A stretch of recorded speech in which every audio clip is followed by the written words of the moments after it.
We're in New Zealand.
Good morning mga camping. So nandito po tayo sa one of the nearest dog camping area from us here in Rotorua. It's Okareka Lake. So it's only 25 minutes drive away from us. So yan. So dito kami madalas if we just want a quick getaway. Yan po. But this time, this is one of the coldest time that we camp here. Yesterday it was like 2 degrees. 2 degrees, and it says on Google 2 degrees but feels like 1 degree. So malamig talaga siya. Ayan, makikita nyo naman eh. That is the lake. And foggy siya. Ayan. Wake up, the sun is shining.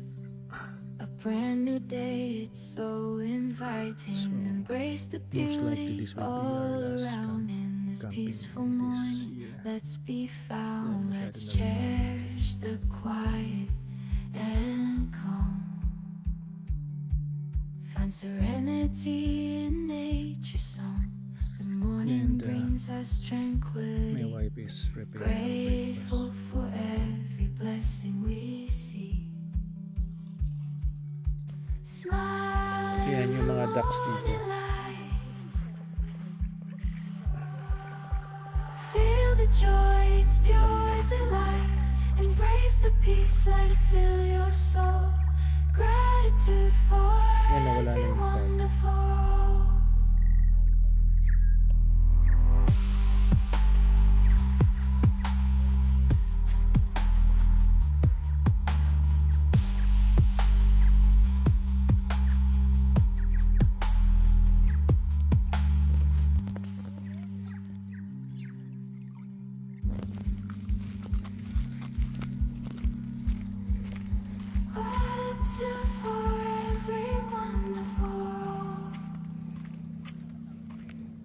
Baka pag umano ako dyan, maputol. Baka maputol eh. Ano eh, turog yung mga sail.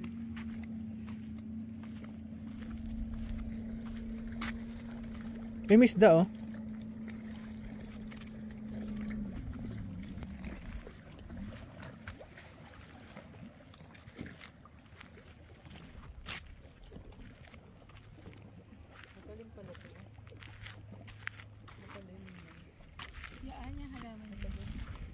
Sige nga.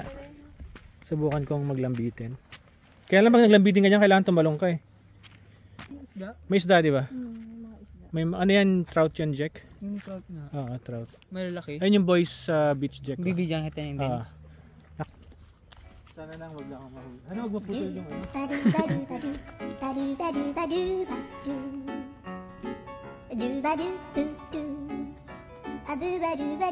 Kaya ko yan. Kasi kung di ako kaya, dapat putol na yan, di ba? Oo nga yung Dennis, mapuputo. Eh kung dumiretso na lang kaya din ako, Jack, no? Malalim ba yan?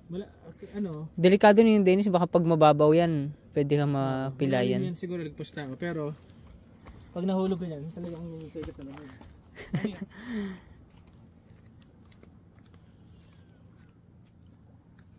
Problema ko, Jack. Malamig.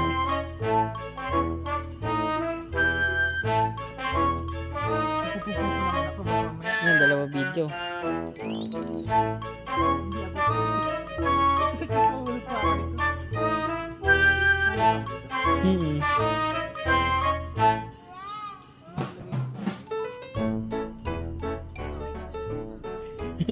Pag nahulog ako, tubig lang naman yan eh. Baka mababaw yan ha. Anong problema yung anak ko? Ano? Baka mababaw yan ha. Oo, aanurin yung crocs ni Dennis pag nahulog. Eh huwag kang tumalon. Ito ko tatalon. Huwag lambitin niya ako eh.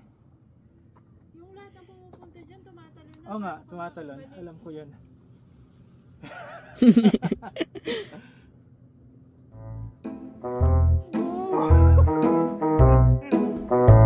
Natama ako sa akin.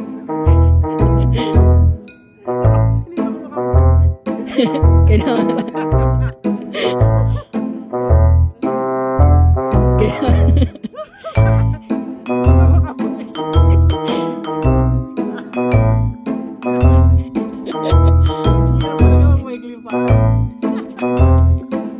Kailangan na tumalon.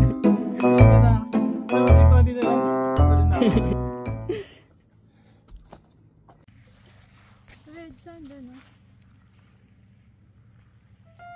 Brown?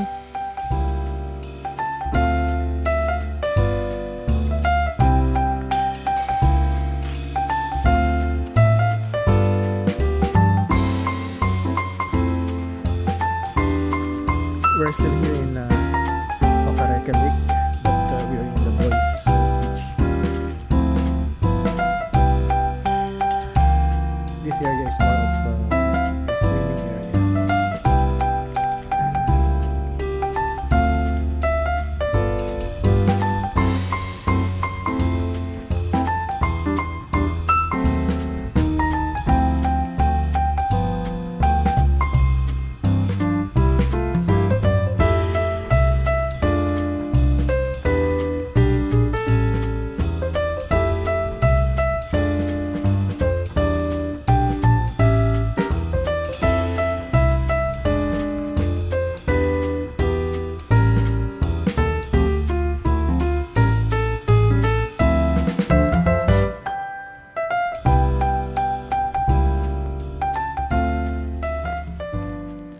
Now we're heading back to our campsite. We just visited Boys Beach, so it will take us apparently 20 minutes, and that's 1.4 kilometer. Yeah, and along the way you can see this nice red beach. I'm not sure if you can call this red, but more of brown, dark brown.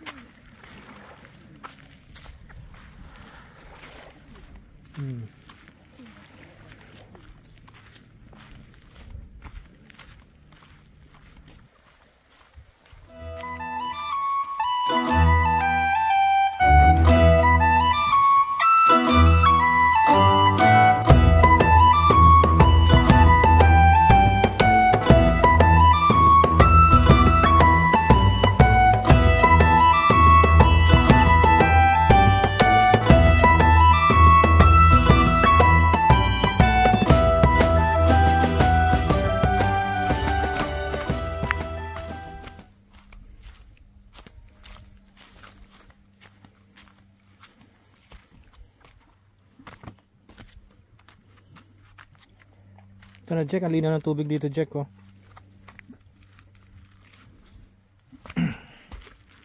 Parang sarap maligo dito.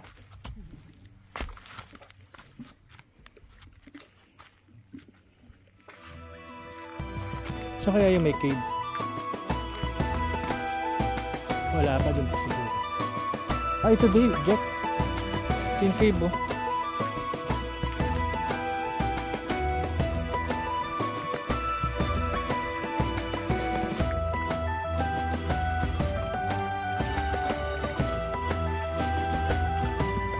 Dun sa ano, Jack, mayroong man-made cave eh. Sa Dickey's Flat.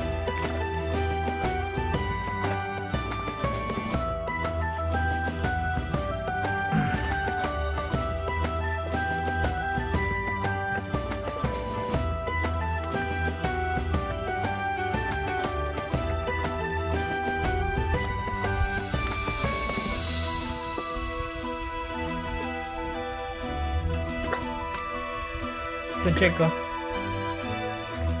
Mababaw lang, Jack.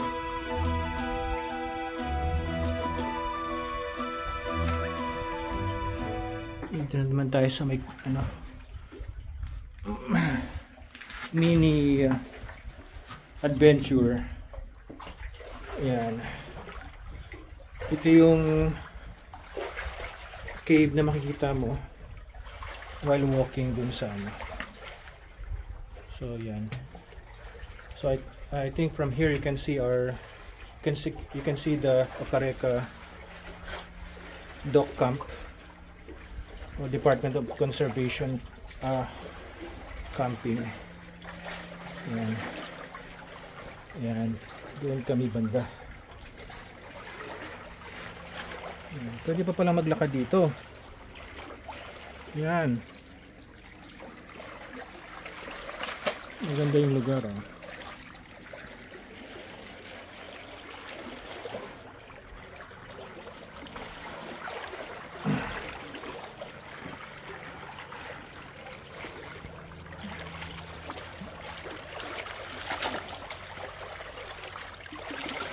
Ayan. Medyo madulas dahil malumot yung bato. Ayan. And that's where our camping area is.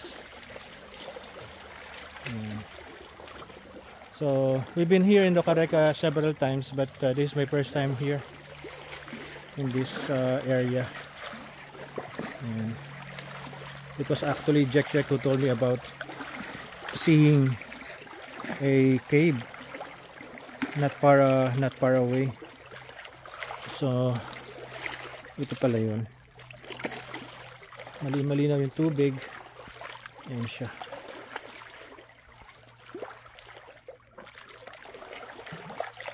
Balik na tayo. So there's no danger of high tide here because we're in the lake unless umulan ng malakas. So that's the only time na maaring tumaas to. But since it's a lake, so you cannot you would not normally expect high tide. So yan.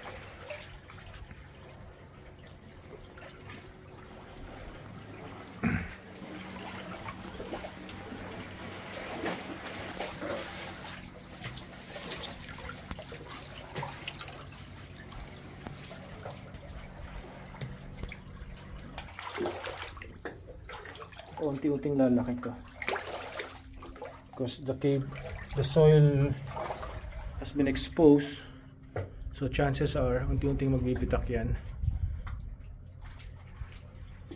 hanggang lumaki. Yan.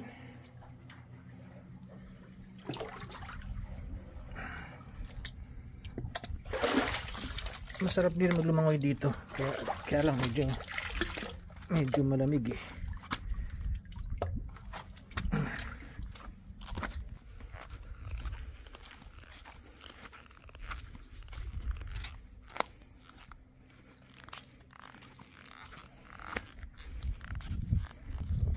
Medyo malalim pala to, Jack, no?